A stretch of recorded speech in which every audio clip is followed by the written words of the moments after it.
தவிக தலைவர் விஜய் நாளை மறுநாள் சென்னையில் 4 இடங்களில் வாகனத்தில் இருந்தபடி பிரச்சாரம் செய்ய அனுமதி கோரியுள்ளதாக சென்னை மாவட்ட தேர்தல் அலுவலர் குமரகுருபரன் தெரிவித்துள்ளார்.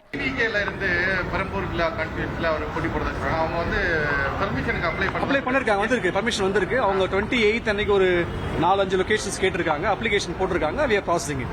ஒரே இடத்துல நின்னு பேசுற மாதிரி கேட்டிருக்காங்களா சார்? இல்ல ஆக்சுவலா வெஹிக்கிள் மாதிரி மூவிங்ல கேட்டிருக்காங்க. ஒரு ஸ்பாட்ல ஸ்டாப் பண்ணிட்டு பேசுற மாதிரி திரும்ப அடுத்த ஸ்பாட்டுக்கு போற மாதிரி இட்ஸ் கண்டினியூஸ் மூவ்மெண்ட் கேட்டிருக்காங்க. அந்த ஸ்டாப் பண்ற ஸ்பாட் மட்டும் அவ்வளவு கேட்கிற கெப்பாசிட்டி 3000 கேட்டிருக்காங்க. அவ்வளவு ஹோல்ட் பண்ண முடியுமான்றத பார்த்துட்டு எஸ்ஓபி பிரகாரமா போலீஸ் கன்சல்டேஷன் பண்ணிட்டு பர்மிஷன் கொடுத்துருவாங்க. தமிழக சட்டமன்ற தேர்தலை முன்னிட்டு வாக்காளர்களுக்கு விழிப்புணர்வு ஏற்படுத்தும் வகையில் தேர்தல் விழிப்புணர்வு பேருந்து மற்றும் வாகனங்களை சென்னை ரிப்பன் மாளிகை வளாகத்தில் மாவட்ட தேர்தல் அலுவலர் குமரகுருபரன் கொடியசைத்து தொடங்கி வைத்தார்.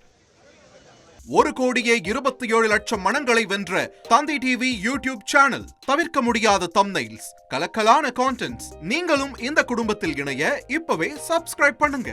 அசுரபலம் கொண்ட எங்கள் டிஜிட்டல் கரங்களில் உங்கள் விளம்பரங்களை சேர்க்க வாட்ஸ்அப் பண்ணுங்க. 8939888838. Email advtthanditv@dttv.in.